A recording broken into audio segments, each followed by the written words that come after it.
Jain food ready reckoner વાસી પદાર્થો જે વસ્તુમાં પાણીનો અંશ રહ્યો હોય, કડક શેકાઈ કે તળાઈ ન હોય, નરમ કે પોચી હોય તેવી વસ્તુમાં બીજે દિવસે અસંખ્ય બેઇન્દ્રિય જીવોની ઉત્પત્તિ થાય છે. તેને ખાવાથી અસંખ્ય જીવોની હિંસાનો દોષ લાગે છે, માટે તેવી વસ્તુઓ અપક્ષ છે. બીજે દિવસે વાસી થતી વસ્તુઓ: કાચો માવો જે લાલ કડક ન શેકાયો હોય કે જેમાં ચાસણી કાચી રહી હોય, કાચા માવાની મીઠાઈઓ, બરફી, પેડા વિગેરે. 3 તાળની ચાસણીમાં બનેલ મીઠાઈ જે બીજા દિવસે ખપે એટલે કાચી ચાસણીમાં બનેલ બધી જ મીઠાઈઓ જેમ કે જલેબી, ગુલાબજાંબુ, ઘેબર વગેરે. કાચી ચાસણીના નરમ બુંદી, બુંદીના લાડુ કે ટોપરા પાક, દૂધની મલાઈ, પનીર, બધી જ બંગાળી મીઠાઈઓ, કાચી ચાસણીમાં બનાવેલ શરબત, એસન્સ અને ઉપર એસન્સ છાંટ્યું હોય તેવી મીઠાઈઓ, શ્રીખંડ, શેકેલો પાપડ, નરમ પૂરી વડા, ચટણી, ટામેટાનો સોસ, કાચી ચાસણીમાં નરમ અથાણાં, નરમ બિસ્કિટ, પાઉં, બ્રેડ, દૂધી કે ટોપરાનો હલવો, કેરીનો રસ, ઘીમાં નહીં શેકેલું ચૂરમું અને તેવા ચૂરમાનો લાડવો, રાતના પલાળેલા કઠોળ, રાતે બનાવેલ રસોઈ, રાતે આથો નાખ્યો હોય તેવી ઈડલી, ઢોકળા, જલેબી વગેરે. ઠંડા પીણા, કોલ્ડ ડ્રિંક્સ, સુધારેલા ફળ શાકભાજી, શેરડીના રસ 2 પ્રહર પછી અભક્ષ્ય છે. 1 પ્રહર એટલે દિવસનો ચોથો ભાગ. ધ્યાન રાખો, બજારમાંથી ખરીદાયેલી વસ્તુઓ વાસી હોવાની પૂરેપૂરી શક્યતા છે, જેમ કે કેરીનો રસ, શ્રીખંડ, બંગાળી મીઠાઈ, શરબત, સોસ, પનીર, માવું, બ્રેડ, બિસ્કિટ વગેરે. તેમ બજારમાંથી લાવેલ પનીર કે માવામાંથી બનાવેલ મીઠાઈ પણ અભક્ષ્ય છે. મોટા જમણવારોમાં રાતે રસોઈ બની હોય, ચણા, વટાણા વગેરે કઠોળ રાતે પલાળ્યા હોય, ઈડલી વગેરેનો આથો રાતે નાખ્યો હોય એવી પૂરી શક્યતા હોય છે. બજારું બુંદી, લાડુ વગેરે કાચી ચાસણીના હોવાની પૂરી શક્યતા છે. મીઠાઈ બનાવ્યા પછી ઠારતી વખતે ક્યારેક પાણી, દૂધનો ઉપયોગ ધાબો દેવા કરાતો હોય છે તે વસ્તુ પણ બીજે દિવસે વાસી હોય છે. બજારું મેવાની મીઠાઈઓ જેમ કે કાજુ કતરી અને ગુલાબજાંબુ, પેંડા, બરફી વગેરેમાં કાચો માવો, વાસી માવા હોવાની પૂરી શક્યતા છે.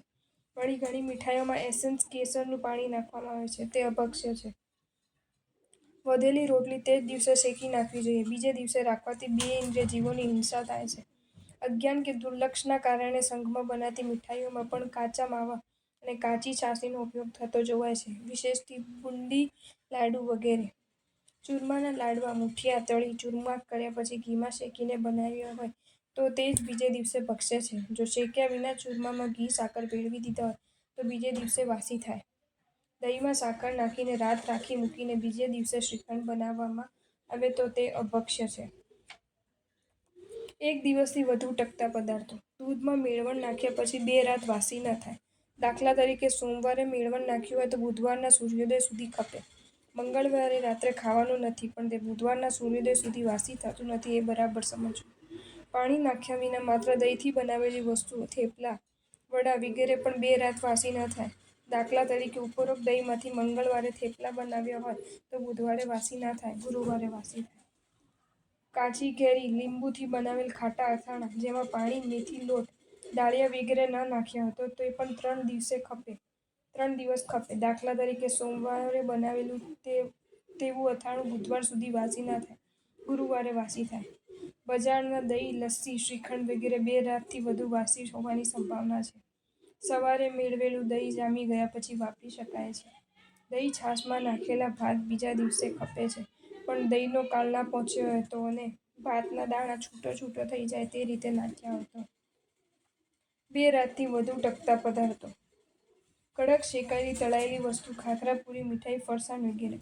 ઋતુ અનુસાર: કારતક સુદ પૂનમથી ફાગણ સુદ ચૌદસ 30 દિવસ ભક્ષ્ય. ફાગણ સુદ પૂનમથી અષાઢ સુદ ચૌદસ 20 દિવસ ભક્ષ્ય. અષાઢ સુદ પૂનમથી કારતક સુદ ચૌદસ 15 દિવસ ભક્ષ્ય. જે દિવસે બનાવ્યું હોય તે દિવસ પણ ગણી લેવો. ધ્યાન રાખો, લોટ પણ એટલો કાળ જ ભક્ષ્ય છે. બતાવેલી કાલ પૂર્વે પણ તેનો સ્વાદ બદલાઈ જાય, વાસ આવે કે ફૂગ લાગી જાય તો તે અભક્ષ્ય છે.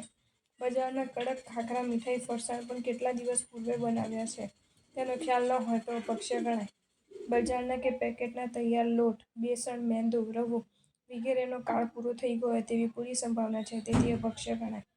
જૈન ગૃહ ઉદ્યોગના ખાખરા વિગેરે પણ લોટનો કાળ ધ્યાન રાખીને બનાવાતા હોય અને ખાખરાના પેકેટ પર બનાવવાની તારીખ લખી હોય કે જેથી કાળ પહોંચ્યો કે નહીં તેની ખબર પડે તો તે ભક્ષ્ય જ ગણાય. મોટા રસોડામાં લગભગ તૈયાર લોટ, બેસન, રવો, મેદો વગેરે વપરાય છે, જે અપક્ષ્ય છે. જેમ કે ફરસાણોમાં બેસન, પૂરી, સમોસા વગેરેમાં મેદો, મેદાની તૈયાર પટ્ટી, ઢોકળામાં લોટ, ગુલાબજાંબુમાં લોટ વગેરે. લાંબો કાળ ટકતા પદાર્થો: અનાજ, કઠોળ, દાળ, તેલ, ઘી, સાકર, ગોળ, મસાલા વગેરે. બરાબર સૂકાયેલા પાપડ, ખીચિયા, વડી વગેરે. પાકી ચાસણીમાં બનાવેલા અથાણાં, ચ્યવનપ્રાશ, ગુલકંદ વગેરે.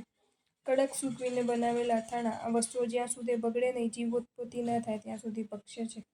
ધ્યાનમાં રાખો: ચોમાસામાં પાપડ પર ન દેખાતી સૂક્ષ્મ નિગોદ ફૂગ ઉત્પન્ન થતી હોવાથી અભક્ષ્ય છે. જે દિવસે બનાવેલા પાપડ તે દિવસે ખપે. અનાજ, કઠોળ વગેરેમાં ધણેડા ઉત્પન્ન થતા હોય છે, તેથી ચાળીને વીણીને જ વાપરવા.